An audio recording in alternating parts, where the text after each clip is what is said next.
and the Cubs have won it. The celebration begins right near home plate with Rondon and Montero right in the middle of it. The Chicago Cubs have defeated the St. Louis Cardinals and are moving on to the National League Championship Series. Love seeing that crowd. The young Cubs clinched a postseason series at Wrigley Field for the first time ever, beating the St. Louis Cardinals 6-4 Tuesday to win the NL Division Series in 4 games. The Cubs are now the favorite to win the World Series. Stephen A., are you now convinced it's finally the Cubbies' year? No, I am not. I will be the first to admit that. First of all, let me say this. Theo Epstein is destined for the Hall of Fame. These guys win the World Series. This guy erased not one but 2 curses. First in Boston, and then it would obviously be in Chicago. It would be phenomenal. Theo Epstein is absolutely positively the man. Number 2, I have always been a fan of Madden, the manager. I am a huge, huge fan of his. I thought he should have been the manager in Los Angeles with the Dodgers. I thought they were foolish to keep Mattingly and not bring him on board. Number 3, these guys, 4 players, 23 years or younger, hitting home run. You've got Bryant, you've got Baez, you've got Rizzo, you've got Schwarber. I mean, these guys are impressive. And Arrieta is an absolute stud, even though he didn't look like one in Game 2. I get all of that. I get all of that. But I'm not going to lie to you. As sacrilegious as this may sound, and I'm here to tell you I will not root against the Cubs, because my goodness, do I think that would be phenomenal for baseball, and particularly that fan base. I think it would be fantastic. But I'm not ruling out my Mets. I know Kershaw put on a show for the Dodgers last night. I know the $215 million man showed up and earned his paycheck. All right, I saw what he did against the Mets last night. There's no question about it. But last time I checked, for Game 5, even though the Dodgers have Greinke, my Cy Young Award winner, going to the mound, I got to tell you, this kid DeGrom is lights out. This brother's big time. And in this particular situation, I mean, these guys that the Mets have in their pitching staff, they're young. They have no fear. I mean, this guy got taken out of the game by Terry Collins, Skip, in Game 1. This dude was still pitching in the mid-90s when he got taken out. Wasn't tired at all. Could have gone longer, but Terry Collins elected not to do so. I have to see the Mets get knocked off first. If the Mets get knocked off, would I pick the Cubs to win the pennant? Yes, I would. I absolutely would. I would pick them to beat the Dodgers, okay? But I got to tell you, I'm not ruling out my Mets yet. I should say my Mets because I'm a diehard Yankee fan. I ain't no damn Mets fan. But I admire what I see. I love their pitching staff. I'm in love with their pitching staff. From DeGrom to Thor Syndergaard himself to Matt Harvey to Matz himself. Wheeler's coming back next year. I don't want to hear all this stuff about trading Harvey. I don't want to hear any of that stuff. Cespedes is big time. Okay, Murphy showed up. I don't like what I see from David Wright. That's a different story for another day. Got love for Granderson. I really believe that this is going to be tough. But if the Mets get past the Dodgers and Greinke, I believe they will beat the Cubs and they will get to the World Series. I really do. So the jury's still out. I'd pick the Cubs to beat the Dodgers, but I would have picked the Cubs to beat the Mets. And I think the Mets with DeGrom can still take the Dodgers in Game 5. Let me start by saying, this is just my 2 cents. I think you love DeGrom because you envy his hair. That's what I think. You'd like to have you some of DeGrom's hair. Is that possible? Well, nothing racial going on here, but, you know, white hair is different than black hair. So, different. you know, so yeah. That's what, and if he was a brother with a full head of hair, then I would definitely be jealous. Because I could move my hairline about 2 feet forward. I'll admit it.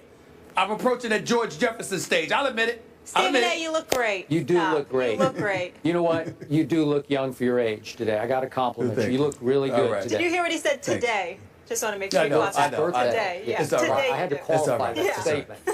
Okay, now we're back on course here. Now we're back to business.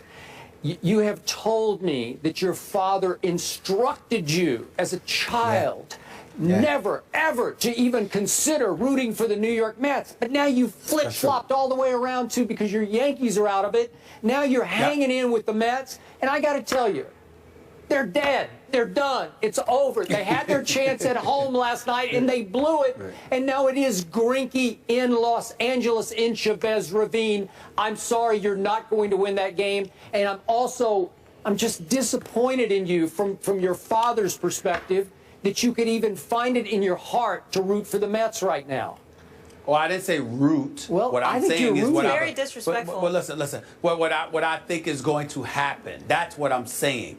I love their pitching staff, and you have to remember, one of my best friends in the world is my boy. Both of y'all met Jeff. There Jeff is comes no up more every big, day on the show. Long Beach, California. There's no bigger diehard Mets fan than him. You understand? I mean, that was born and raised. I mean, he grew up a Mets fan. But he's my man, and he's been living in depression for the last 25 years. Right. So I'm trying to look out for him, you know? Okay, but I'm just saying to you that I love the Mets pitching staff, and I don't believe they're done because I believe DeGrom being on the hill does a lot for them. I can't wait for that matchup against Greinke. I know it's going to be big time. We'll see what happens. But I can't root against the Cubs. I just think that would be a phenomenal story. I'm tired of the curse. I would love to see the Cubs win it.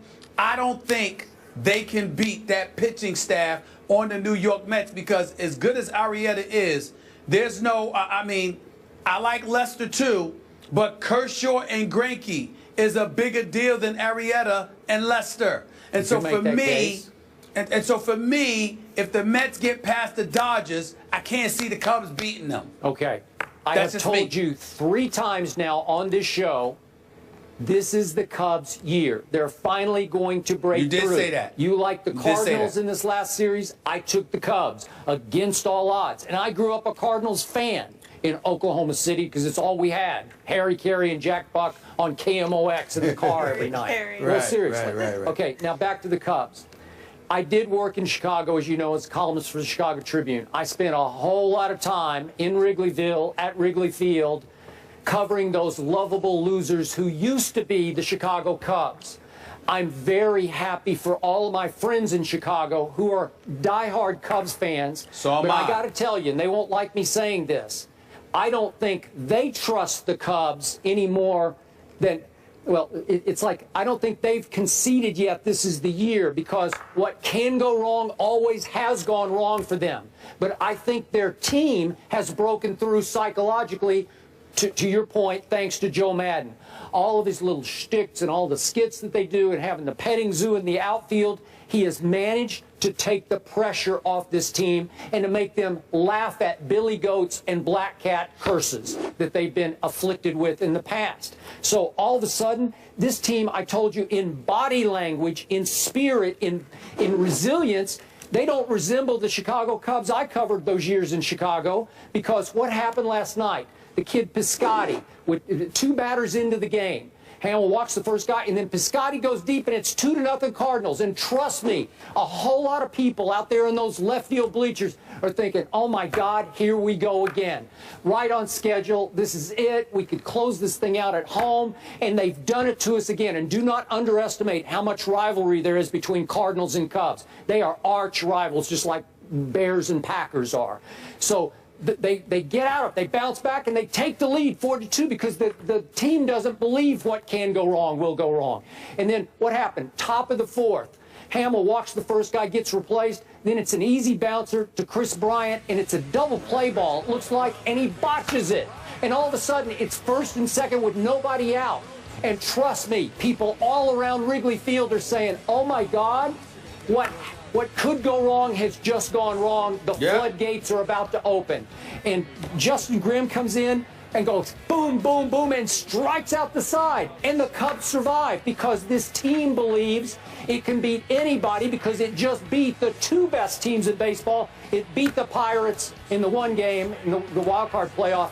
And then it went head-to-head with the best team in baseball, the St. Louis Cardinals, who know how to win in the postseason. And they couldn't do it against the Cubs. So the Cubs are going into the championship series with high confidence. Well, this is their year. They're on a roll, and they know it.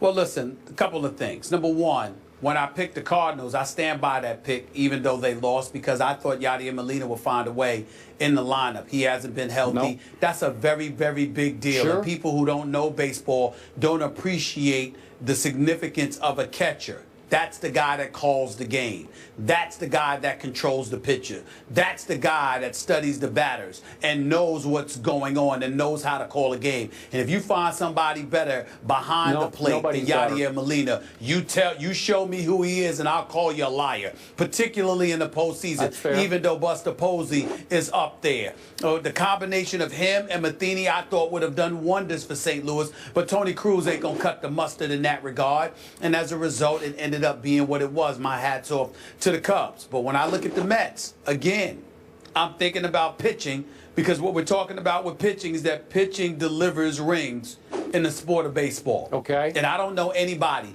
who has it in droves the way that the New York Mets have it. You know, their bats went a little silent yesterday because, you listen, they were in the game. They just couldn't produce any runs. Kershaw was absolutely fantastic. Your guy, who you criticized at several times in the past, and rightfully so, only had a 1-6 record with an ERA near 5 in the postseason. Somehow, some way, Skip, the $215 million man stepped up, that was handled his business. Big time. Standing 80. But we can't say that about him now. Nope. He showed up. Nope, so we got to give credit where credit is due. I agree. But we'll see what happens in Game 5. We will see. We will see, and you're going to, I'm sorry, but you're going to take another beating here, because the Mets that you love now, they're not going to be able to pull this one off. Look, I'm just rooting for my boy Jeff. No doubt about it. I'm not going to betray. Dad, I didn't betray you. I didn't betray you, Dad. You understand? I mean, I'm just calling it like I see it. They got a great pitching staff. It is what it is. But if the Mets lose, I will jump on your bandwagon, Skip, and I will pick the Cubs.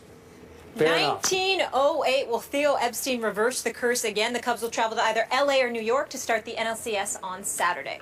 To the association up next, the Warriors are defending how they won the title last season. The MVP sounds off after the break. Stay here.